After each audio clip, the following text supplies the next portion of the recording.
lot of people were really looking forward to a new Banjo-Kazooie. And then when Rare was going to announce their new IP, it looked strangely like a Banjo-Kazooie. When you see that introduction video, you're just like, what? It's kind of in the jungle-esque kind of. The trailer opens, and you're like, oh, is this... There's toucans. Is this Banjo 3E or whatever they're going to call it? But that actually ended up being probably the game, as far as new IPs go, probably the game that they showed for Xbox One that I'm the most excited for. Yeah, Sea of Thieves. Oh my god! Like at first, I was kind of like, oh, okay, this is interesting. I thought it was like a CG trailer, but then all of a sudden, you see a player run past you with like a name above their head, and you're like, oh shit, this is all gameplay. And then you see them run out to the beach, and then there's a huge ship, and then it cuts to all these shots of them on the ship, and those water physics looked insane. That is the best looking fucking water I have ever seen in my life. And then it cuts from them in the water sailing across. You and 4 friends are like taking control of the ship. One of them's got like the mast and the sails, and then the other person's using like the cannons, another person's steering, and I want that. It is essentially it's a cartoony DayZ with pirates. And if I can have a group of my friends in a pirate gang running around being complete assholes to other people, because you saw like an oncoming ship that also had other players on it, so you're obviously going to be going around collecting treasure, probably building your own ship and commanding your own crew. And then they even had one of their friends walking a plank. So it's going to be hijacking. That was really cool. And then it cuts to the sea when there's a bunch of sharks circling in the water. And the cannon fire, like that looked extreme. Yeah. That looked intense when 2 ships are side by side blasting each other. And then the final scene where it looks like a ship is about to just completely ram and destroy the smaller ship. Yeah. When they first started the trailer, I assume everybody thought it was Banjo-Kazooie, and it was really quiet. And then once they noticed that there were pirates and stuff, and there were other players, and it had sunk in at that point that there was no new Banjo-Kazooie. It was really quiet. And then by the end of the trailer, everybody was super into it, which is really cool. I mean, it's a new IP that looks like it's going to be a lot of fun. It's not really like anything that Rare has done before. And this is a Connect, thank God. Yeah, no Connect. This is Rare just trying something completely new, which I'm excited about. Rare is always good about taking their ideas and just going 100% with them. Even if like stuff like Nuts and Bolts, even though people didn't really like it because it was so off from regular Banjo-Kazooie, it was still a cool game with a lot to offer. And this looks amazing. This looks like something I can invest an insane amount of time. Yeah, I've watched the trailer at least four times, maybe 5 times. And every time I watch it, I'm just thinking of all the cool shit that we can do. Dude, I know my imagination just goes wild, dude. Every time I'm like watching them on the ship and I'm like thinking about like plundering, like finding a little island off in the distance and finding like treasure and supplies. And I want that. Dude, I'm a sucker for pirate games. There are not enough pirate games. Sea of Thieves is definitely the new IP that I'm really excited to see more of going this point forward. It's at the top of my list. Yeah, because I remember you talking about it when you were watching the conference, and I was like, a pirate MMO? And then I was immediately thought of that really terrible MMO that was just called Pirates. Do you remember that? Pirates of the Burning Sea, I think it was. Yeah. And I played that, and that was not fun. No, that was not good. No. So then I kind of went home, skeptically watched the trailer, and then like as soon as they were on the ships, I was all in. I was so sold on that game. Yeah. It was a really nice build up. Like the longer the trailer went on, the more you got to see what you could really get into, get a little snippet. Because at first you just see other people and you're like, God, I hate dealing with other people. And then you just get on a ship, and like you said, you see the ship and the good water physics, and then the oncoming ship with other players, and you just start to think about how many other ships are going to be out in that world just fighting each other. And just being total dicks. Like you just get this awesome haul, and you're like, yes, guys, all right, let's go back to our hideout and let's stash our goods. And then you see just an enemy ship twice your size coming. Yep, that's exactly what's going to happen. Oh, dude, I hope we can board other ships. I hope we have the option to grab a rope and swing onto someone else's ship. I am 100% sure that will be in the game. Oh, hype city. Next level Maximum hype. Okay. And then we already discussed Fable Legends earlier. So. A little bit. There was a new trailer that kind of showed off the darker side of Fable Legends. That was one thing I noticed, like with the intro sizzle reel that they had for all of their like exclusives with like Halo and Marcus Phoenix and the Fable Legends guy, whoever he is. It looks like the guy from Prince of Persia. That they definitely had like a very like dark, serious, dramatic tone to it. Yeah, it seems to have done a 180. Like it's still like fantastical and really fantasy based, but the trailer that we saw before, it was very lighthearted and comedic, and it's like, oh hey, I'm a DM and I'm being a dick, But this one was just like it was a lot more of a serious tone, which I like. It appealed to me a lot more than it was before, where it's just like hee yes. Yeah, everything is so funny and willowy. Candy and nuts. Yeah, I would have still played it because I like Fable, but the darker tone of the new trailer was a lot more appealing. Yeah, they're trying to make it seem more epic. Before it was just kind of like, oh, here's this quirky multiplayer game where one person's a dungeon master. Yeah. Now it's kind of like, all right, here's a 4-player co-op game where you're facing like this super imposing evil. Yeah, it really seemed like an RPG or like a more darker toned game as opposed to the happy-go-lucky horse shit that they showed before. So that's exciting. Did they confirm a date? Like an official release date for Fable Legends? It's coming out this year, for sure. Yeah, I don't have anything here that has a date, I don't think. Or, I mean, even the beta says that they'll get back in touch. It doesn't say... I don't even think I can remember if there's a date that the beta is on. Yeah, so, I don't remember seeing any date for anything. But it's going to be crossplay between Xbox One and Windows 10, which is cool. So I'm assuming it'll definitely come out after July 29th. Yeah, by deductive reasoning. That's a safe assumption. I'm gonna say it's probably gonna be another they're probably shooting for another October release. Yeah. It doesn't seem like they want anything in November except Tomb Raider. That's like what they want in November is Tomb Raider. Yeah. Because there's a big game that comes out, I thought in like December, but I don't remember. Oh well. We'll figure it out. We'll figure it out.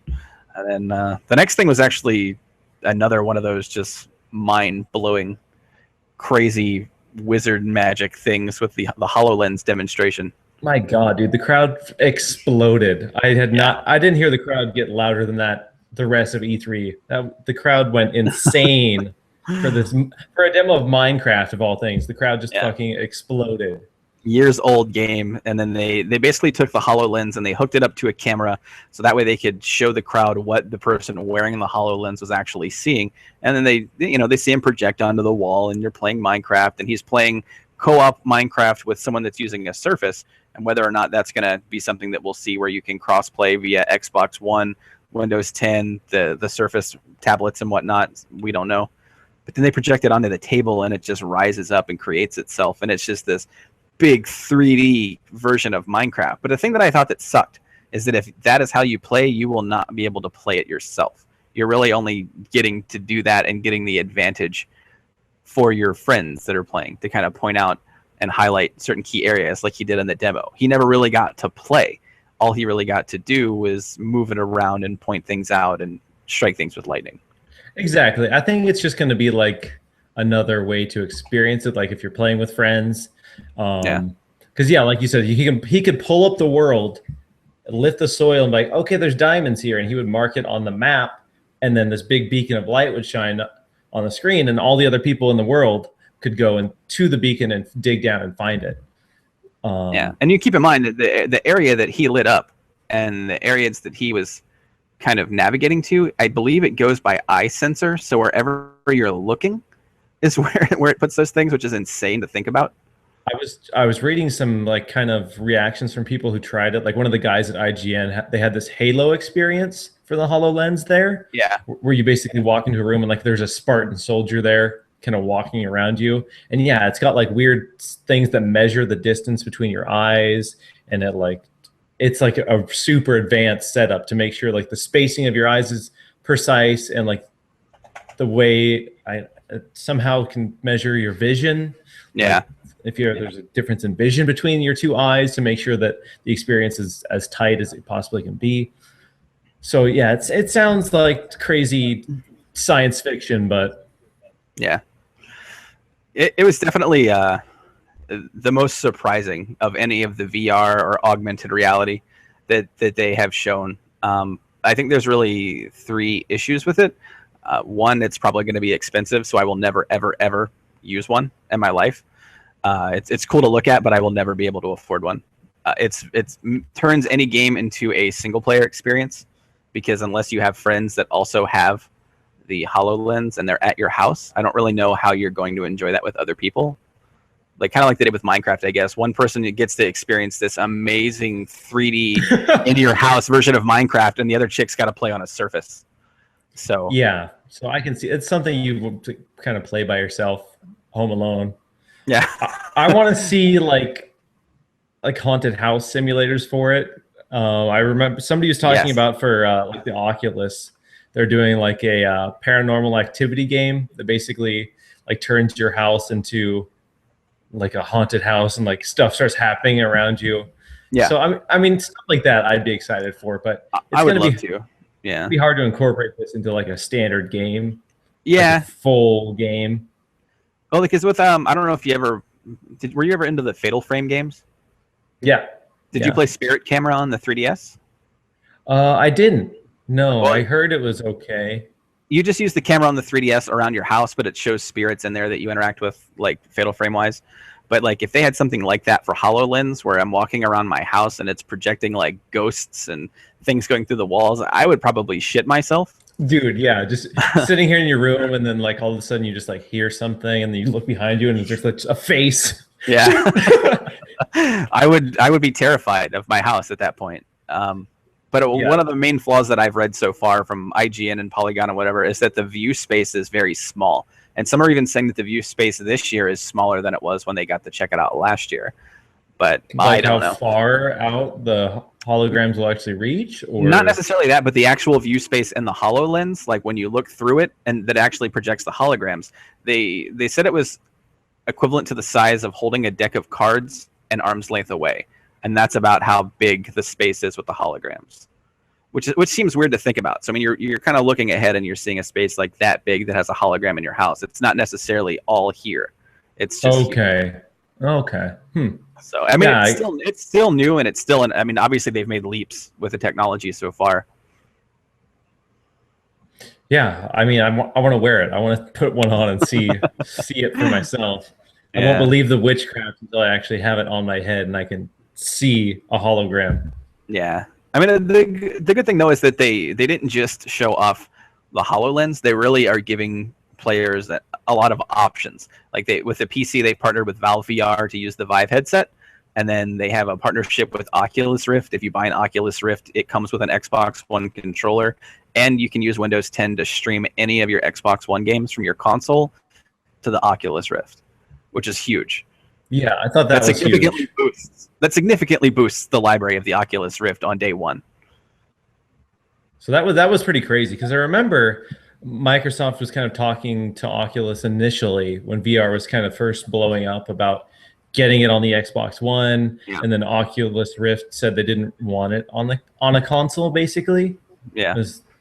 So this is huge, to be able to stream any Xbox One game to the Oculus Rift via a PC. Yeah. I think that at that time, Oculus was really the only one really doing a big push with VR. And now that everyone's doing it, Valve's doing it, Sony's doing it with the Morpheus, which looks like a biker helmet with 2 vibrators. Yeah, that presentation had me cracking up, dude. Yeah. And then, so I mean, now there's more competition, so it makes sense for Oculus to kind of, it's not like they're going to consoles per se. They're still Oculus. They're still